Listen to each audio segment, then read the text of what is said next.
السلام علیکم ورحمۃ اللہ وبرکاتہ۔ کچھ دنوں سے میں قرآن سے اللہ کی پسندیدہ ہستیاں کون ہیں، کہ اللہ کس کو پسند کرتا ہے، ولی دوست کو کہتے ہیں۔ تو اللہ کا دوست کون ہے؟ وہ یہ کوئی وراثتی چیز نہیں ہے کہ ایک بڑے اولیاء اللہ تھے تو اب ان کا بیٹا بھی انہی جیسا ہوگا۔ ہمارے یہاں وراثت چلتی ہے کہ بڑے بزرگ کا بیٹا بھی بزرگ بن جاتا ہے، چاہے وہ کلین شیو ہو، وہ لوگ اس کے پاؤں چوم رہے ہوتے ہیں، جہالت ہے۔ تو آج میں تھوڑا سا سورہ بنی اسرائیل ہے، اس میں بھی سارے اخلاق بیان ہوئے۔ میرے بھائی بہنوں، ایمان لانے کے بعد انسان بنتا ہے، اور اس کے بعد اس کی قیمت، اس کا بڑا پن، اس کی وجاہت، اس کی شرافت وہ پیسوں سے نہیں ہوتی۔ پیسوں سے انسان مالدار تو ہو جاتا ہے، بڑا نہیں بنتا، بڑا نہیں بنتا۔ ہمارا علم غلط ہو گیا۔ بڑا بڑا بندہ جی بولدیاں 3 ملان یہ 200 مربن، یہ نوابہ فلانا ہے، نوابہ فلانا ہے۔ میرے بھائیو، یہ بالکل غلط علم ہے۔ بڑا وہ ہے جسے اللہ پسند کرے، بڑا وہ ہے جو میرے نبی کی زندگی کے پیچھے چلے، بڑا وہ ہے جس سے اللہ تعالیٰ راضی ہو جائے، باقی سب چھوٹے چھوٹے ہیں۔ تو آج ایک تیسری جگہ سے میں کچھ باتیں قرآن سے عرض کروں گا جن کا تعلق ہمارے ایمان سے بھی ہے، اخلاق سے بھی ہے۔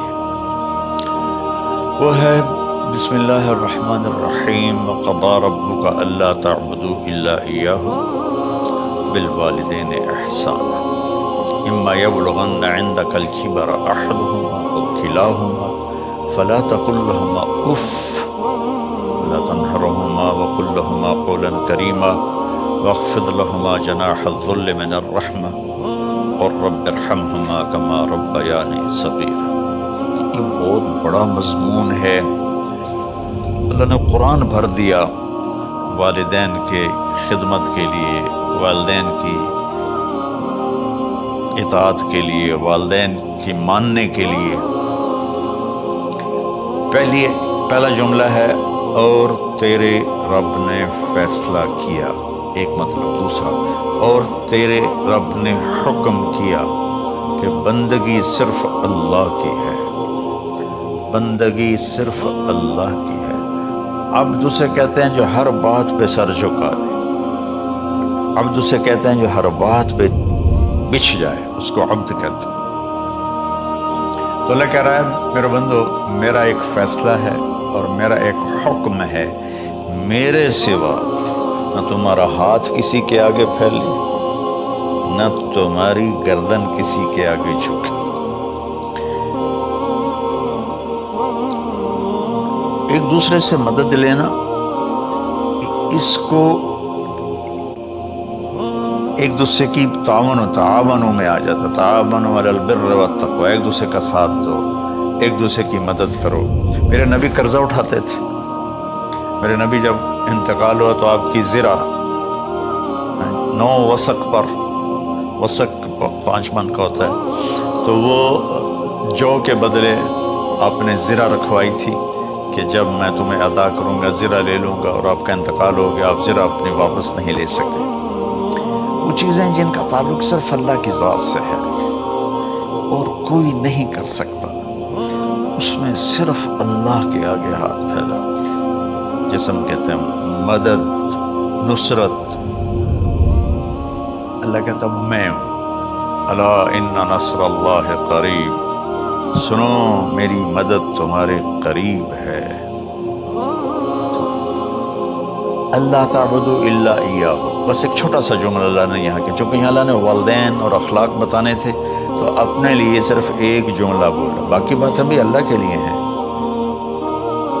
لیکن اللہ نے میری بندگی، اس بندگی سے مراد 5 وقت کی نماز نہیں ہے، حج، روزہ، زکوٰۃ نہیں ہے اس کی مراد، یہ ساری باتیں داخل ہیں، اور اس کے ساتھ 24 گھنٹے کی زندگی اللہ کی مرضی پر گزارو، نفع آئے تو شکر ادا کرو، نقصان ہو تو صبر کرو، برداشت کرو، پھر بھی شکر ادا کرو کہ میرا رب یہ کہہ رہا ہے کہ میں نے صرف اللہ سے تعلق جوڑنا ہے۔ اللہ کے نبی نے اپنے چچا زاد بھائی عبداللہ بن عباس سے فرمایا کہ یا غلام، اے نوجوان، اسی کا بکلمات فاحفظھا، میں تمہیں چند باتوں کی وصیت کرتا ہوں۔ کیا؟ احفظ اللہ، احفظ اللہ یحفظک اللہ، یحفظک اللہ، اللہ کے اوامر کی حفاظت کر، اللہ تیری حفاظت کرے گا۔ احفظ اللہ تجدہ تجاہک، تو اللہ کے اوامر، اسلام، حلال حرام کی پہچان کر کے زندگی گزار تو اللہ کو ہر وقت تو اپنی مدد کے لیے تیار پائے گا۔ اور لمبی حدیث ہے، بنا عشاء کی نماز کا وقت ہو رہا ہے، اس میں وہ جملہ جو اس میرے مضمون سے متعلق ہے، وَإِذَا سَأَلْتَ فَاسْأَلِ اللَّهَ، جب بھی مانگو اللہ سے مانگو، جب بھی مانگو اللہ سے مانگو، اللہ کے سوا کوئی دینے والا نہیں ہے، صرف اللہ ہے دینے کے لیے۔ وَإِذَا اسْتَعَنْتَ فَاسْتَعِنْ بِاللَّهِ، اور جب مدد کے لیے ہاتھ اٹھاؤ تو صرف اللہ کو پکارو، جب ضرورت حاجت کے لیے مدد کے لیے ہاتھ اٹھاؤ تو اپنے اللہ کو پکارو۔ تو یہ حدیث کی بات بھی ہے، جو قرآن کی بات بھی ہے۔ اس کے بعد آگے اللہ کہتا ہے وَبِالْوَالِدَيْنِ إِحْسَانًا، اور اپنے والدین کے ساتھ احسان کرو۔ احسان کا کیا مطلب ہے؟ اللہ آگے اسی کی تشریح کر رہا ہے۔ ویسے احسان کا مطلب عربی میں ہوتا ہے، یہ جو ہمارا اردو کا احسان ہے، میں تیرے تو احسان کیتا تو ہم نے کی کر رہے ہیں، یہ بھی مطلب ہے، لیکن احسان کا اصل مطلب ہوتا ہے احسان حسن سے ہے۔ حسن، حسن سے الف، دو الف ملے اور احسان بن گیا۔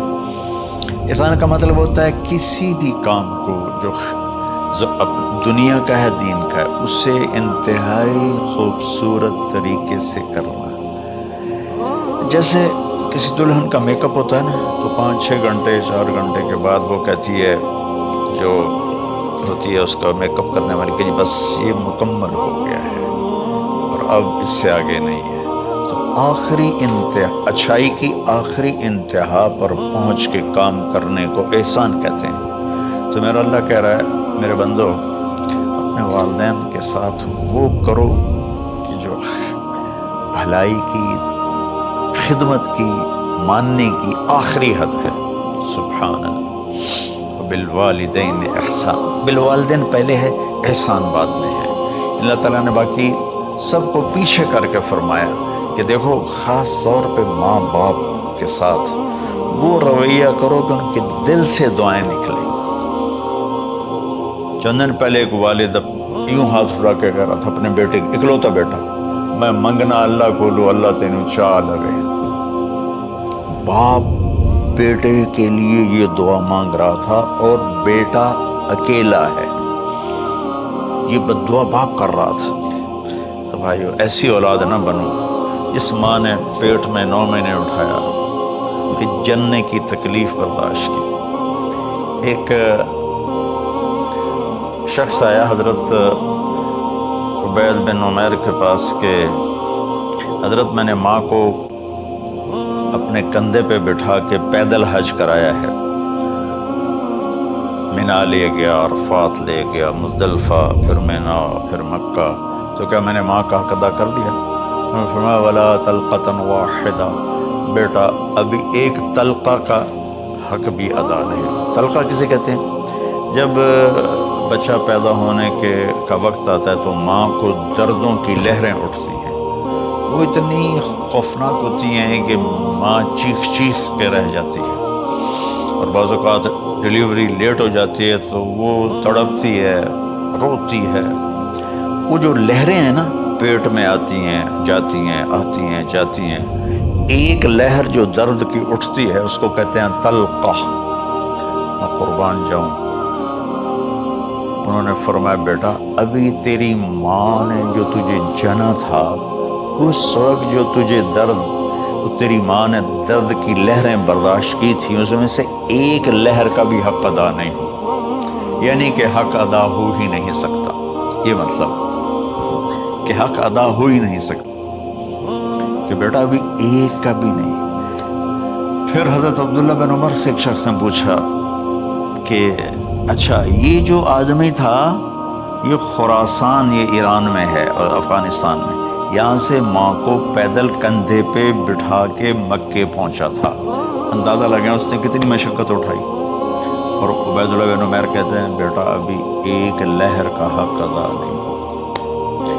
یہی سوال حضرت عبداللہ بن عمر سے کیا ایک شخص نے کہ حضرت میں نے اپنی ماں کو حج کرایا ہے، سارا میں نے پیدل کرایا ہے، وہ کندھے پہ اٹھا کے کرایا ہے، تو کیا میں نے ماں کا حق ادا کر دیا؟ وَلَا زَفْرَةً وَاحِدَةً وَلَا زَفْرَةً وَاحِدَةً کہ بیٹا تیری ماں نے تجھے پالتے ہوئے جو تھک تھک کے لمبے لمبے سانس لیے، ہوکے بھرے، ابھی ایک ہوکے کا حق بھی ادا نہیں ہوا، یعنی حق ادا ہو ہی نہیں سکتا۔ تو احسان کے آگے تشریح آ رہی ہے۔ تو آج میں صرف اتنی بات کروں گا کہ میرے بھائیوں، میری بہنوں، میرے بچوں، میری بچیوں، اللہ کے واسطے ماں باپ کو دکھ نہ دینا ورنہ اللہ بھی ناراض ہو جائے گا۔ چند دن پہلے ایک بچہ بچی میرے پاس آئے، دونوں میڈیکل اسٹوڈنٹ تھے، کہ ہم شادی کرنا چاہتے ہیں۔ تو بچی نے کہا جی میرے والدین ناراض ہیں، وہ نہیں، اس رشتے پر راضی نہیں ہے۔ تو میرے باپ کہتے ہیں اگر تو نے یہاں رشتہ کیا تو تیری میری ایک درمیان خط آئے، کھچ جائے گا خلیج، ہم اس پار نہیں آئیں گے تو اس پار نہیں آئے گی۔ میں نے کہا بیٹی اس ماں نے تجھے 9 مہینے پیٹ میں پالا، 2 سال تجھے دودھ پلایا، تیری پوٹیاں پیشاب صاف کیا، تجھے پیمپر باندھے، تجھے اٹھ اٹھ کے راتوں کو اپنی چھاتی سے دودھ پلایا، کیا اب اس کا اتنا بھی حق نہیں کہ تم اس کی رائے کا احترام کرو؟ اتنا بھی حق نہیں ہے؟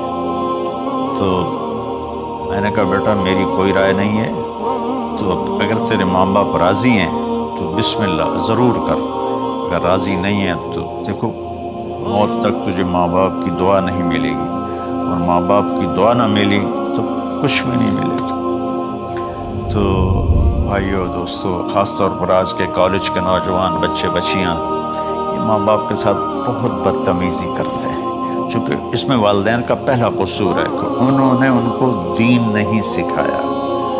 بچپن میں انگلش میڈیم اسکول، پھر او لیول، پھر اے لیول، انہیں کیا پتہ ماں کون ہے باپ کون ہے۔ ایک پرانی بات ہے، ایک شخص اپنے بیٹے کو لے کر آیا کہ یہ میرا بچہ ہے اور یہ فلاں جگہ شادی کرنا چاہتا ہے اور ہم میں سے کسی کی رائے نہیں ہے اور یہ مانتا نہیں ہے، اور اس کے ساتھ اس نے دھاڑے مار کے رونا شروع کیا۔ تو میں نے بچے کو دیکھا تو یوں کر کے بیٹھا تھا، اس کا باپ رو رہا ہے، ہچ کیوں دو ایسے بیٹھا ہو۔ تو مجھے اچانک خیال آیا، میں نے کہا شیخ صاحب اس کو کہاں پڑھایا تھا؟ کہا جی امریکن اسکول، اس کے بعد آسٹریلیا بھیجا تھا مزید تعلیم کے لیے۔ کہ شیخ صاحب اس بچے کا کوئی قصور نہیں، آپ کا قصور ہے، اس کو تو پتہ ہی نہیں میری ماں کیا ہے میرا باپ کیا ہے۔ ایک ہماری تہذیب تھی وہ ختم ہو گئی ہے، اس میں علم نہیں بھی تھا تو ماں باپ کا۔ میں نے اپنی آنکھوں سے دیکھا، میں نے اپنے دادا کو دیکھا لیکن وہ یاد نہیں، لیکن جو میرے دادا کے چھوٹے بھائی تھے ان کو میں سنبھلتا ہوں، ان کو میں نے دیکھا ہے، 3ری 4تھی جماعت تک میں تھا، 61 میں ان کا انتقال ہوا، میری 9 سال عمر تھی، تو 8 سال۔ ان کے بیٹے جوان تھے، اور ڈیرے میں جب وہ بیٹھتے تھے تو ان کے بچے ان کے سامنے نہیں بیٹھتے تھے، ان کی پیٹھ کے پیچھے بیٹھتے تھے۔ اتنا ادب، حالانکہ چاروں کے چاروں دین نہیں جانتے تھے، تہذیب تھی، ثقافت تھی، جو آج کی تہذیب نے ہم سے سب کچھ چھین لیا۔ اب بھی آپ جاؤ بیٹا تھر پار کرنے، میں گیا ہوں 2-3 دفعہ، اور وہاں مسلمان نہیں ہندو عورتیں جب گاڑی گزرتی ہے تو گھونگھٹ کو نیچے کر لیتی ہے، اپنے چہرے کو فوراً چھپا لیتی ہے۔ تو خیر بہرحال میں نے کہا شیخ صاحب اس بچے کا قصور نہیں، آپ کا قصور ہے۔ تو میرے بچوں اپنے ماں باپ کو خوش کرو، راضی کرو، ان کا راضی ہونا اللہ کی رضا ہے۔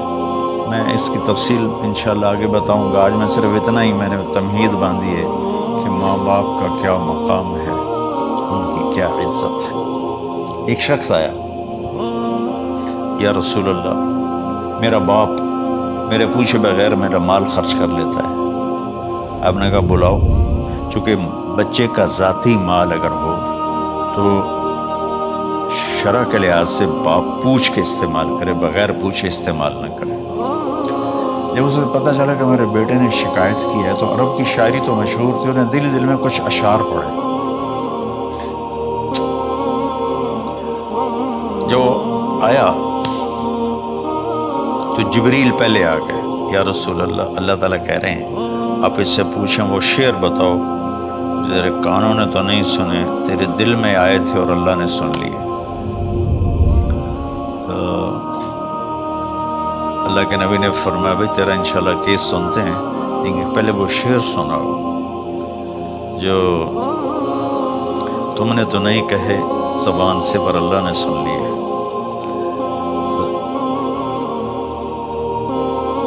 پھر اس نے وہ اشعار پڑھے، اور اس کے آگے کیا ہوا یہ میں انشاءاللہ